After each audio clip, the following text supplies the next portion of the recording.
gentlemen, let's welcome the U.S. delegation of the Congressional Taiwan Caucus being with us.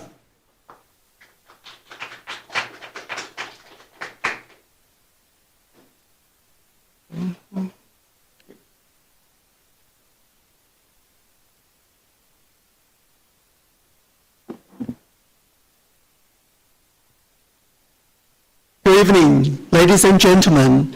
Welcome to this press conference for the U.S. bipartisan delegation of the Congressional Taiwan Caucus. In the beginning, allow me to introduce our special guest, Deputy Minister of Foreign Affairs, Kelly Shea.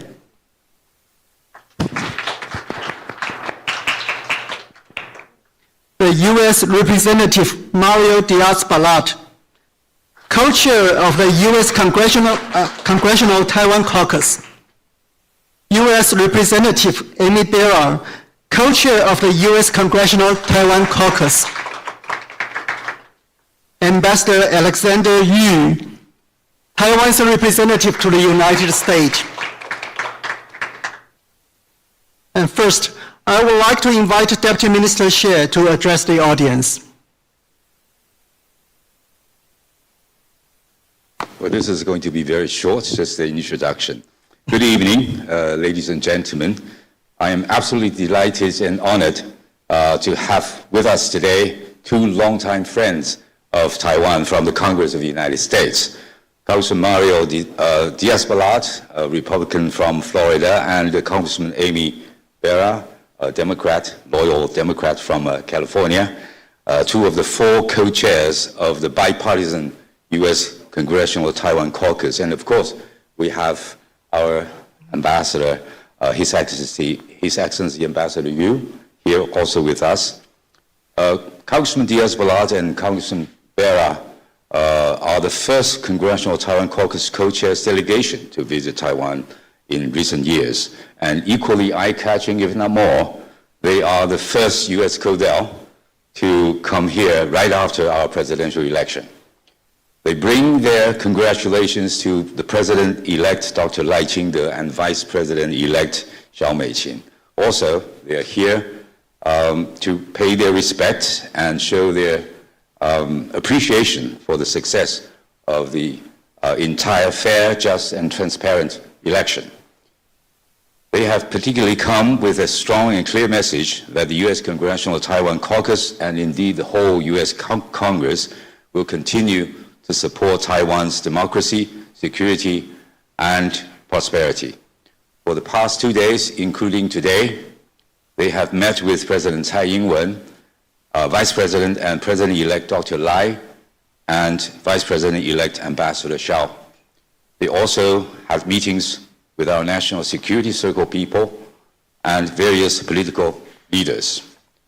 And of course, later on, they will be meeting with Foreign Minister Joseph Wu. Finally, I would like to point out very quickly that the Congressional Taiwan Caucus is the largest overseas-related caucus in the U.S. Congress, and that co-chairs Diaz-Balart and Barra have long been genuine friends of Taiwan, instrumental in many legislations and statements supporting Taiwan and U.S.-Taiwan relations over the years.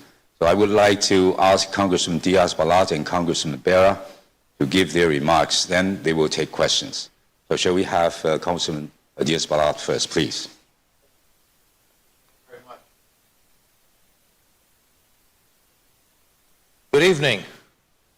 It is truly a pleasure to be here. And I think it's important to note that this is a delegation, a bipartisan delegation, made up of two of the four co-chairmen of the Taiwan Caucus in the House of Representatives. And even though we're half of the co-chairmen, but we can speak not only for the four co-chairmen, which are both Republicans and Democrats, but also for the entire Taiwan caucus. As you just heard, it is the largest caucus in the House of Representatives. And this is a very busy time for the Congress of the United States. But we felt that it was important to come now. Come now and show solidarity and appreciation for, as you just heard, for another transparent election in Taiwan, We understand the pressures and the attempted coercion of the Chinese Communist Party, and yet the Taiwanese people spoke loud and clear. So again, we're here to show appreciation and solidarity and support for Taiwan. Taiwan is a beacon of hope and of light and of freedom and of democracy. And it's such a direct contrast to what we're seeing coming from the Communist Party of China. So on behalf of the people that we represent, in a bipartisan way, we come to show appreciation and support and steadfast support for Taiwan. And while governments come and go everywhere, including in the United States, the pillar of the relationship between the United States and Taiwan in the United States has always been the United States Congress. And just please be reassured that that support is as strong today as ever. And again, so it's a privilege to be here with you today, and we look forward to answering any questions that you might have. Yeah, thank you, Representative. Thank you for your nice words. Next, I would like to invite the Representative Barra to have a few words for us. Thank you. This is an important time in the region, across the straits, and in the world.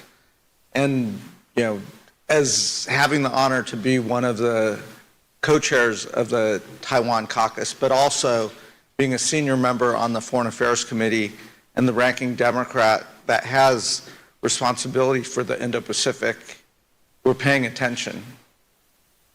And it's very important for us to be here, not just to meet with the political leadership, to talk about and reassure the strength of the U.S.-Taiwan relationship, to celebrate a free and fair election and a vibrant democracy, but to also remind the people of Taiwan that a foundational principle of the Taiwan Relations Act, which was enacted 45 years ago by the United States Congress, is that the future of Taiwan shouldn't be dictated by any external power, but the future of Taiwan is up to the people of Taiwan.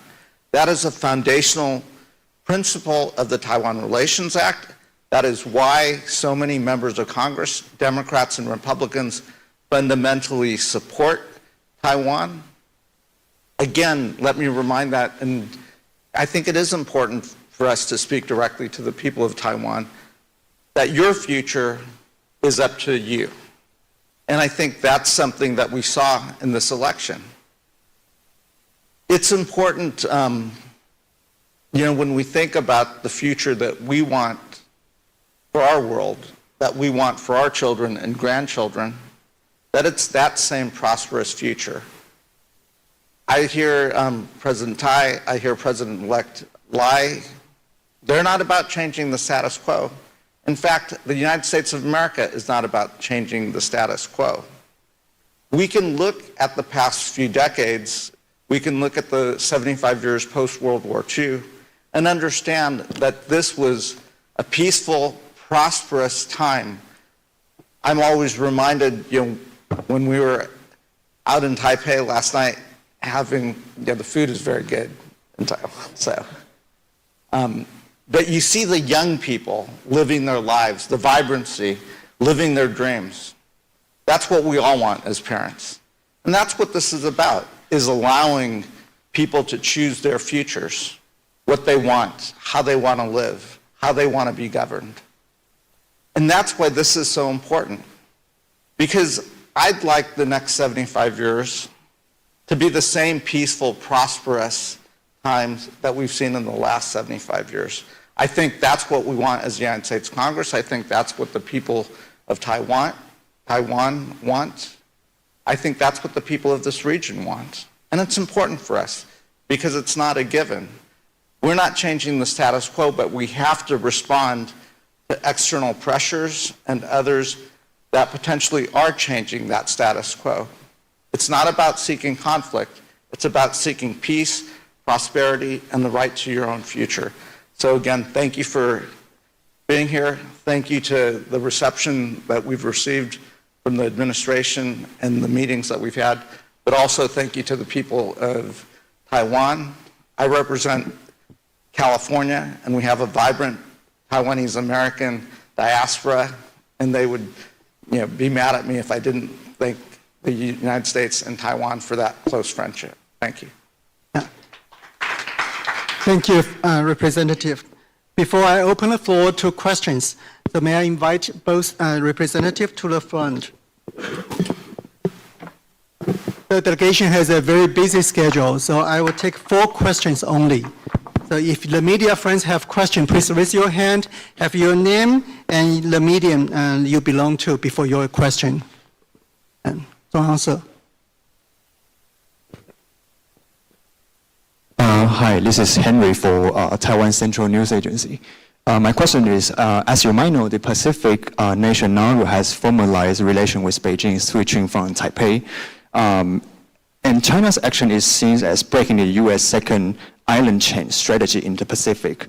How do you think the U.S. should respond to Beijing actions, and how to work with Taiwan diplomatic partners in the Pacific region? Thank you. Sure. So I think you've seen various pieces of legislation that have been introduced in the United States Congress, as well as the resolutions and the like, talking about the importance of Taiwan's participation in international organizations, emphasizing Congress's support. I think you hear those statements out of the Biden administration as well. In addition, we have legislation, bipartisan legislation, that's moving forward to look at the economic coercion that Beijing will often exert on countries that are recognizing Taiwan. A great example is Lithuania. And I think it's important for not just the United States, but Europe and others to stand firmly with those countries and others, because the economic retaliation is not against the United States. It's against smaller countries and others that may not be able to withstand that. And we should have the tools and the resources, working with our like-valued allies, to support the courage of individual countries to choose their own path forward. Ben. Thank you. I'm Ben Blanchard from Reuters. Taiwan has complained over the last couple of years of delays in deliveries of weapons from the United States, like Harpoon missiles, Stinger missiles. I know there's been pressure from US lawmakers to try and speed this up. Now we're at the beginning of a new year. What progress would you expect to see on these delayed weapons deliveries? Thank you. Look, that's been a frustration. And I think also the conflicts in Europe, now in the Middle East, has kind of shown some of the problems that we've had and that we continue to have. It's not only a problem the United States have, we're showing Europe is having the same issues, right? And so we can't take for granted.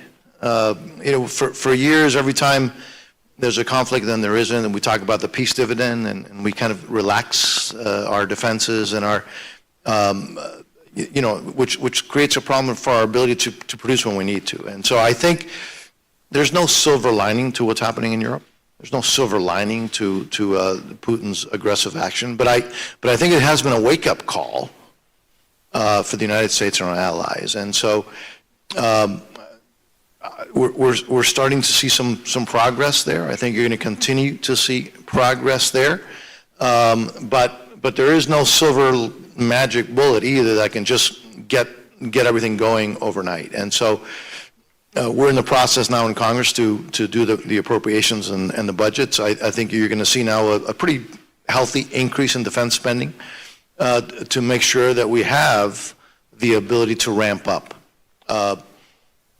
One of the things that we've talked about many times is in the case of Russia, you're seeing that they're pretty much converted to a wartime economy. And so we can't take it for granted. And so it is frustrating, but I'm optimistic that you're going to see some pretty concrete improvements.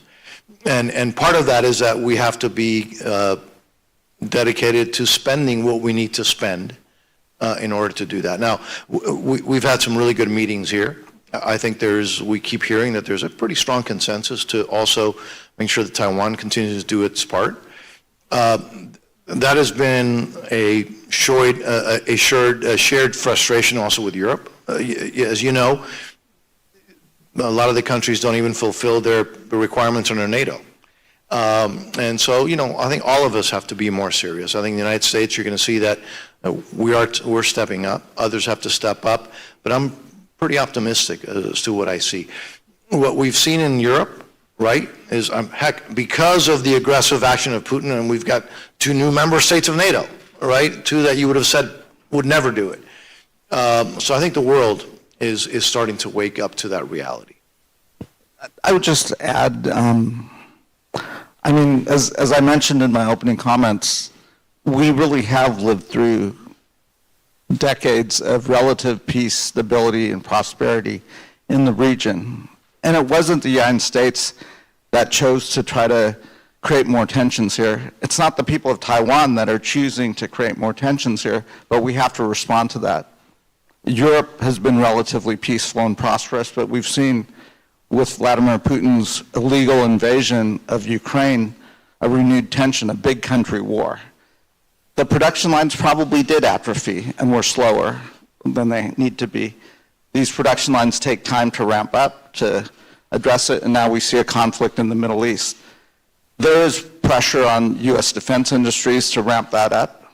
Certainly we see the urgency, and the goal here is not to invoke conflict. The goal here is to deter conflict, but the deterrence will come from strength and the ability to defend itself. So I think within Congress, there's a recognition of the importance to get these indigenous production lines in the United States up and running, modernized, working with industry, but also then to work with friends and allies to, in the region to also create some production lines. And very briefly, I can just add one last thing. So, we, just like in Europe, it was a wake-up call for Europe. I think you're seeing it in this part of the world too, right? And you're starting to see a little bit of a change in attitude in many cases because of the aggressive nature of the Chinese dictatorship. Xiwen. Hi, this is Mark from United Daily.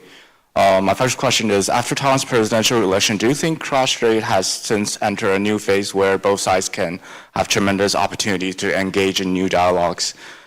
Would you advise President-elect Lai to take the first step? And also, the United States presidential election is coming up later this year. The anticipated result at the moment is rumored to have will change the U.S.-Taiwan relationship. So do you think U.S. stance on supporting Taiwan will change after the election? Thank you. I'll take the first one and I'll let you take the second one. I don't think we are going to have dialogue with President-elect Lai. We're going to have dialogue with the administration. And dialogue with adversaries is never a bad thing, to keep open lines of communication. That said, we anticipate over the next 3 months before the inauguration that we'll see Beijing choose to do some things. My message to Beijing is don't do that. Let's take a different path forward to maintain the status quo, to maintain peace and prosperity in the region. They may not be listening to me. That said, I think we've seen the Biden administration with high-level visits. You've seen the presidential summit in San Francisco and the conversation. I think we should keep lines of communication open. That's my opinion. But I think we need to do that from a place of strength, not a place of weakness. And as far as changing, nobody can predict what's going to happen in the U.S. elections, right? But I'm actually very confident that regardless of what happens, first place, as I mentioned at the onset, that pillar of the relationship between Taiwan and the United States is really the fundamental part of that pillar is the United States Congress, and I think we represent. We're from different parties. California, Florida, but if you look at the entire caucus, it's an absolutely bipartisan caucus, and so that's going to remain. regardless of what happens. There's very strong understanding in Congress and very strong support for Taiwan. And I'm actually very confident that that will remain regardless of who is in the White House. Now, campaigns are always fun things. So will you potentially hear things said? And yeah, that's always the case. I wouldn't presume, but I'm assuming that happens here as well, right? But I'm very confident in just how solid the relationship is, the realization of the importance of the relationship, and the fact that Taiwan, because of what it is, it's a shining star. And so I'm very confident that relationship will be as strong as ever. And it's reflected by us being here today.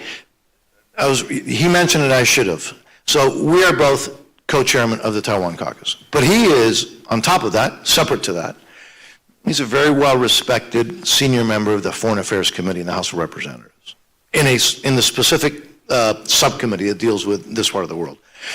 In my role, I am chairman of the subcommittee that in the House that is in charge, in essence, of deciding the funding for everything that has to do with foreign policy, diplomacy and foreign policy. And so we're obviously here as co-chairman of the Taiwan Caucus.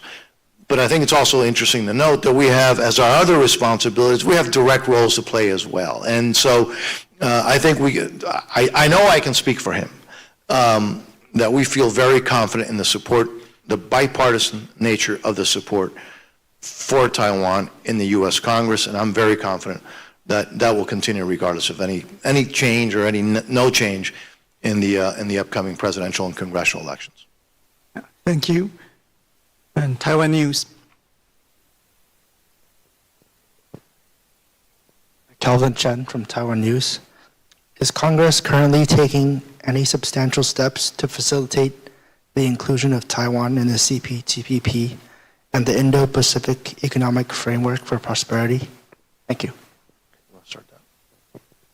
Sure. So certainly you're seeing increased conversations. And again, I think this is a place where Congress is pushing the Biden administration on the trade fronts.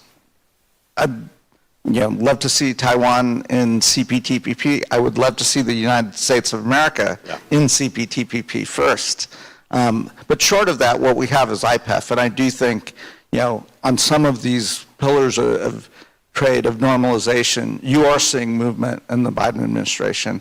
I also think you're seeing important legislation like double taxation that's moving through Congress in a bipartisan way. I can't predict what the future looks like, but I certainly am optimistic that we will address this issue, which will be good for the companies and the economy here in Taiwan, but certainly for us in the United States as well. Yeah. No, I totally agree. I see it the same way he does. And there are also some other concrete things that Congress is doing. You mentioned the double taxation issue. Foreign military finance. For the first time ever in the House appropriation bill, there's $500 million there. And so now we've got to go through negotiations, and the legislative process is always interesting.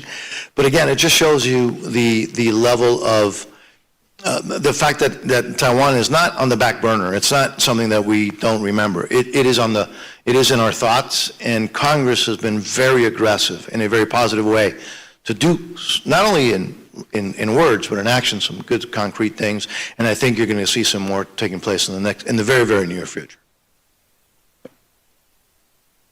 Oh, okay, maybe we can have the last question. So, the gentleman in the back. Hello, welcome to Taiwan. My name is Daijin Wu. I represent the Associated Press. I just have one question. In the face of the daily military threats of China towards Taiwan, what are your expectations for the new elected government? How should it behave or respond in the face of these daily military threats of China? Thank you. Unfortunately, that's not a surprise. I think all of us understand what we're dealing with when you're dealing with the CCP. It's unfortunate, but it's not a surprise. it's very clear that, the Taiwanese people, despite those threats, have actively participated in election, and we saw once again a transparent, clear election here in Taiwan. And as my colleague said, I don't think we should be surprised if they continue to do that. And I would not be surprised if they continue to do that until the swearing in of the new president and potentially after that. But it's important not to be, to fold to that kind of pressure. I'm a firm believer in, what Ronald Reagan used to say, peace through strength. Nobody wants confrontation. But it's important that Taiwan do its part to let the Communist Party in China know that it will not roll over. And I think you're seeing some of those concrete steps that have been taken by the last government, and by this government in Taiwan, including some things that I know that potentially internally might be controversial, but that are important, so that there is no confusion that Taiwan will defend herself. But it's also important for everybody to know that the United States also stands with Taiwan. And that's why we decided to come here now, not wait, 3 or 4 months, to come here now to send a very clear message of that strong support. And I think, by the way, you're also going to see, this is the first of the bipartisan delegations. I think you're going to see more bipartisan delegations showing support for Taiwan, and also sending a message to the end of the world, to all of the rest of the world, which is that the United States continues to stand with Taiwan, and that that pressure and that coercion is not something that we can tolerate, which you can stand by and just accept. But I'm very, very optimistic, because you've seen the people of Taiwan, once again, leading and showing what democracy looks like. And that's a threat to the Communist Party of China, but so be it. Taiwan is a symbol of freedom, of prosperity, of democracy. We're very proud to be here supporting Taiwan under those circumstances and at this time, which is why, again, we wanted to be here. And I would just add, the people of Taiwan are not seeking conflict. That's right. The people of the United States are not seeking conflict in this region. As I said in my earlier comments, this has been a peaceful and prosperous region for everyone in Asia, probably no country more so than China. So the goal here is to maintain the status quo. Your president has said that, your president-elect has said that. But we have to respond to increased aggressions. Those aggressions are not coming from Taiwan, they're not coming from the United States. But the response is, if we want that peaceful, prosperous future, if we want open navigation, we have to deal with those challenges today. And that's why it was important for us to be here. It was important for us to welcome the next administration. But it's important to speak directly to the people of Taiwan that your future is your future. And you've done nothing provocative other than to exercise your right to vote and choose your own future. And that's a bedrock principle. So at the end of the day, that's the principle that we hold firmly as the United States Congress. Thank you, Representatives. Thank you. Due to the schedule, I am afraid I have to conclude this press conference. So at the request of the media, so I would like to invite Deputy Minister Xie and Ambassador Yu moving to the front for a group photo.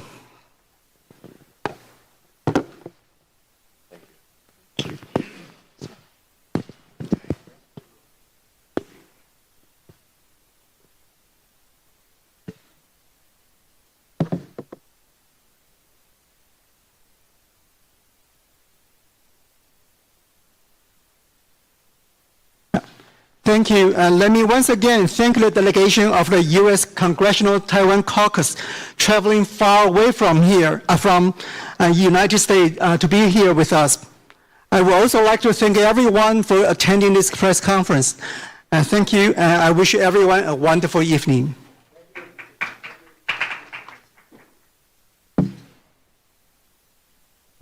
媒体朋友可能是稍后的原地，我们等客人离开之后，我们再。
开始，请入座，并请关闭手机或改为震动。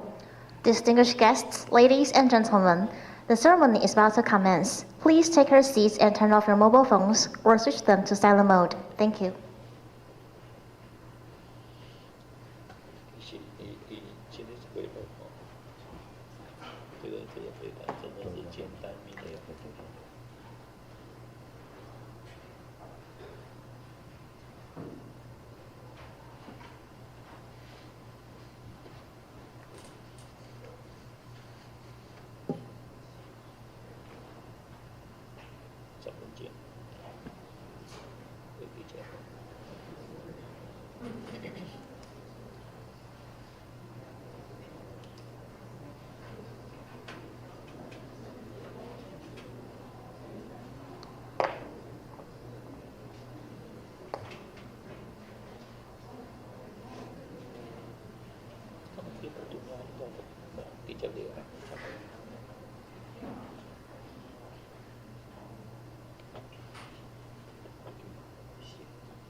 差不多你来我的。差不多来休息，20，马上升3度，升0.3度。差不多迄个好好，人这路人来休息。差不多，你起码这错大，那个就爱叫。对啊。即个人讲，人讲的，毋是我讲的。我往部长讲上哩，这个心内非常上好部长。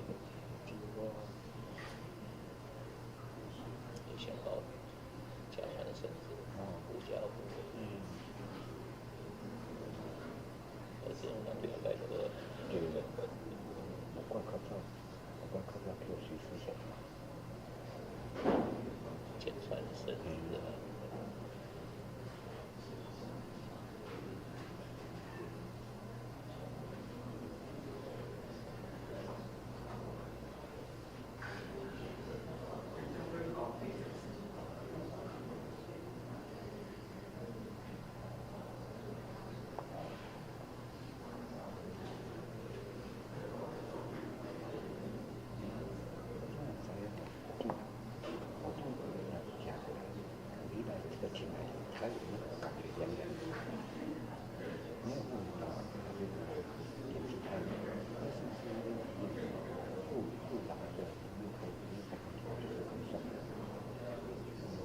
期就感觉对，尤其是什么规定啊，比较快，我经常可能要开会启动。我想问上班族，就是那个很甜的，所以我个开上这个互你来，我讲，开就这个是开对开。无啦，你今年上年讲咱水调。对对，那是过来开对。今日话讲过无？无错，日头还严，等下你看下多啊来。夕阳亮一个大，对对，个发热。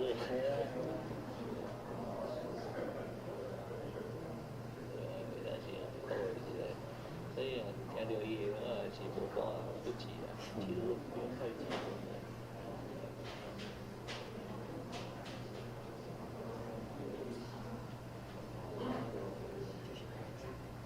对，外向是我的外交部及国际发展。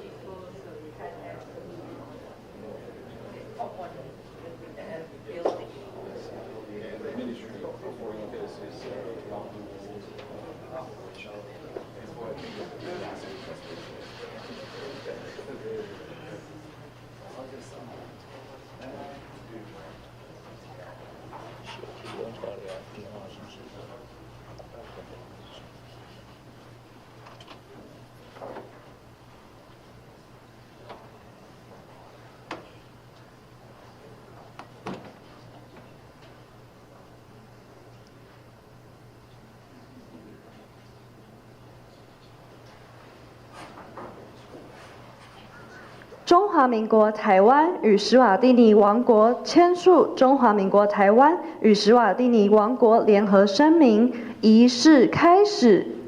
Today's ceremony for the signing of the joint declaration between the Republic of China, Taiwan, and the Kingdom of Eswatini will now begin. 恭请外交部吴部长致辞。Now we invite Minister of Foreign Affairs, Zhao Xie Joseph Wu, to deliver his remarks.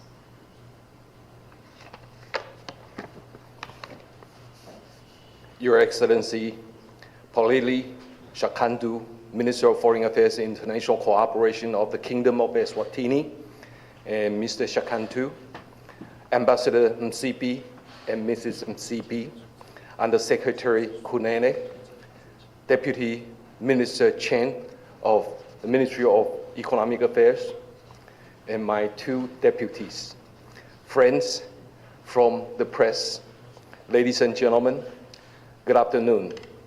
On behalf of the people and government of Taiwan, I extend a very warm welcome to the Eswatini delegation. Minister Shakantu is the first foreign minister to visit Taiwan following our presidential election on January 13th. She has already called on President-elect Lai Ching-te this morning to extend her congratulations on Taiwan's successful elections and his electoral victory. Taiwan and the Kingdom of Eswatini are close friends and development partners.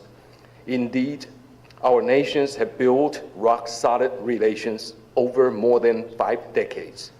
The strength of our ties has been exemplified in the success of numerous state visits in recent years.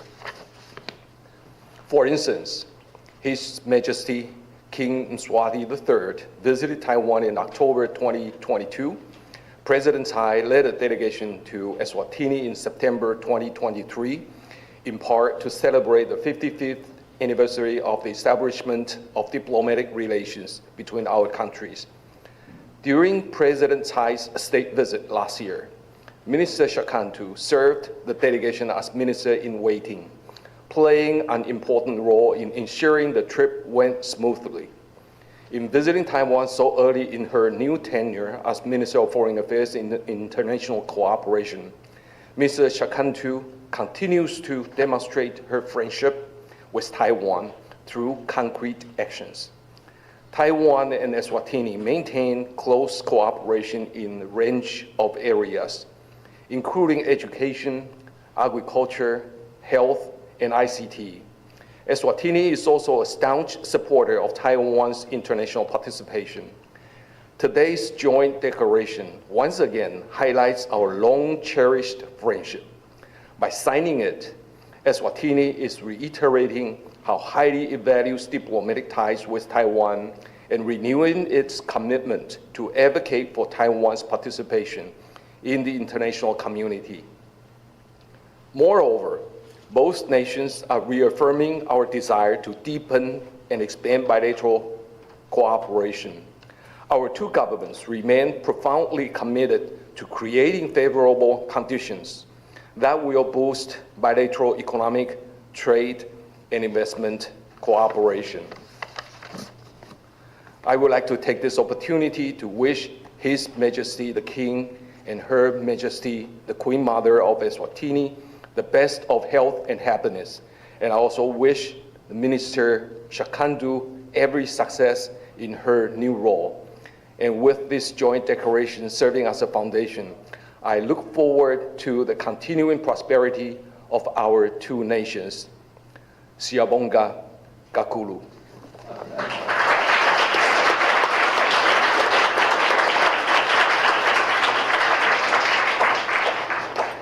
恭请戴伯利外长致辞。 We welcome Eswatini Minister of Foreign Affairs and International Cooperation, Polile Shakantu, to deliver her remarks.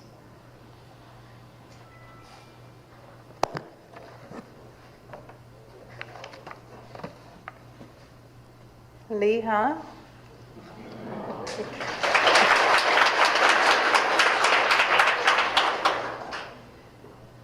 Your Excellency, the Honorable Minister, my dear brother and colleague, today marks a visit that is more momentous because it represents a coming together of allies that have stood the test of time.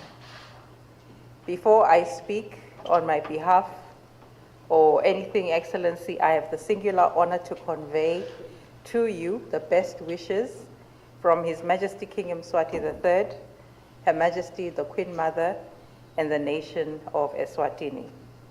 Excellency, I feel highly honored and immensely grateful to make my official maiden call to you as Minister of Foreign Affairs of the Kingdom of Eswatini. Thank you for hosting us and for all the wonderful facilities that have been placed at our disposal. The reception and hospitality have been outstanding to me and the entire delegation since our arrival here in Taiwan. This honest gesture certainly reflects the true feelings of Taiwan's people towards the people of the Kingdom of Eswatini.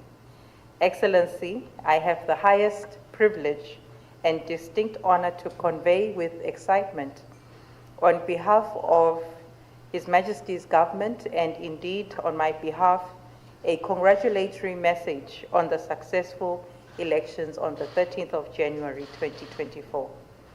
To the watching world, the success of Taiwan's election was not only a hallmark, but also a clear message that Taiwan is a united people who in no way will never be bullied to bequeath their natural privilege of sovereignty and also on deciding on how they wish to maintain a political system that guarantees their individual liberty to a greater degree than any other. Excellency, I stand before you today not as a pilgrim, but the purpose of my visit is to discharge my constitutional duties as head of diplomacy, to set about my honors. Let there be no misgivings, dear brothers, that before you I stand at His Majesty's behest with the solitary duty to affirm, strengthen, and deepen our diplomatic ties between Taiwan and Eswatini. Excellency, the Kingdom of Eswatini wishes to reiterate its firm, constructive, and sustainable alliance to Taiwan. This pleasant reality is our reason for optimism as it provides a challenge and opportunity for our cooperation as allies to reach a crescendo. To attain this, it is up to us, of course, with our hard work, commitment, and a heavy dose of realism.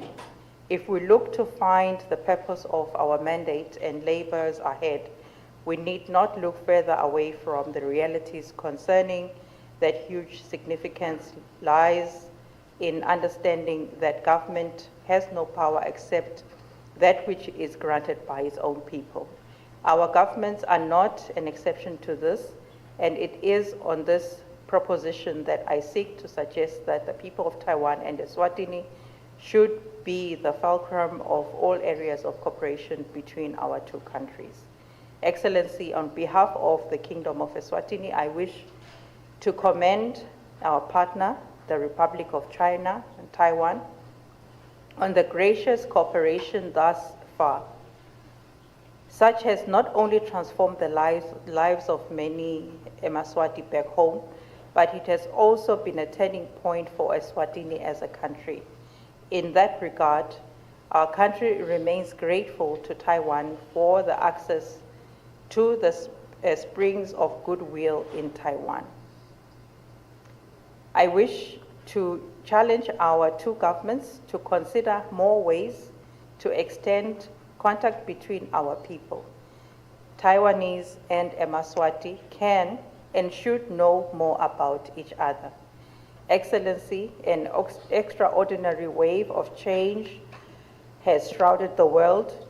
The world is confronted with economic, social, and environmental and political afflictions.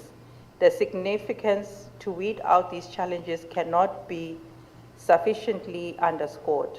In Africa, all these problems speak to even deeper crisis.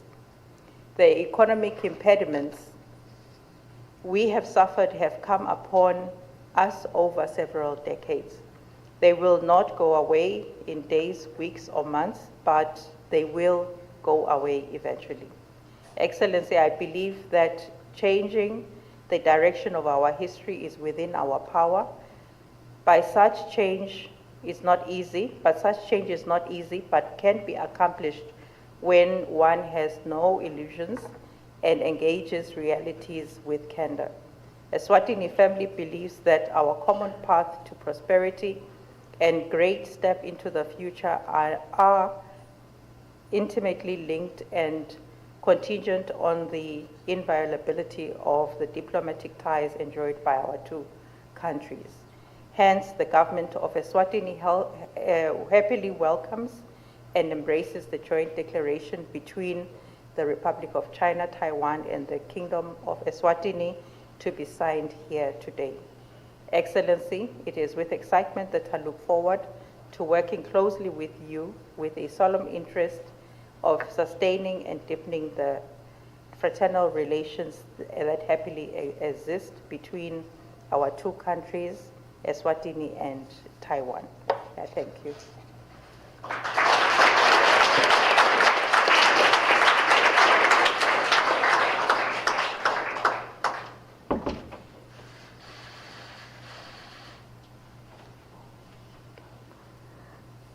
恭请外交部吴部长及戴伯利外长就签署座位。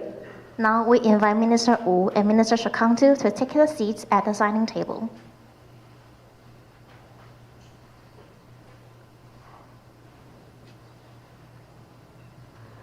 恭请吴部长及戴伯利外长签署中华民国台湾与史瓦蒂尼王国联合声明。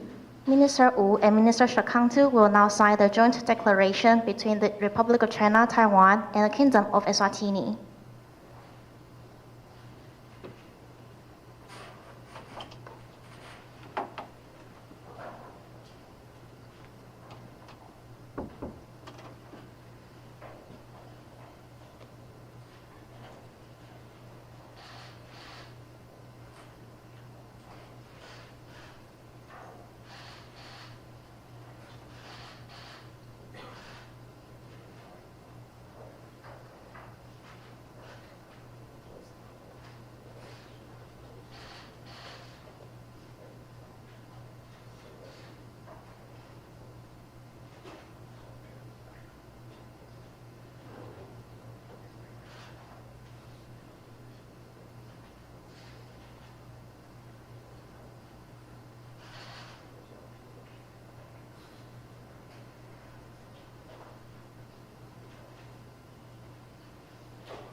恭请吴部长及戴伯利外长交换约本并合影。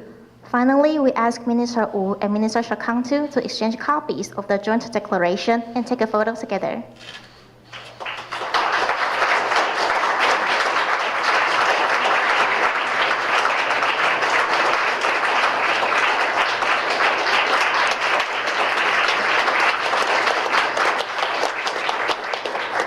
Li Chen. This concludes today's ceremony.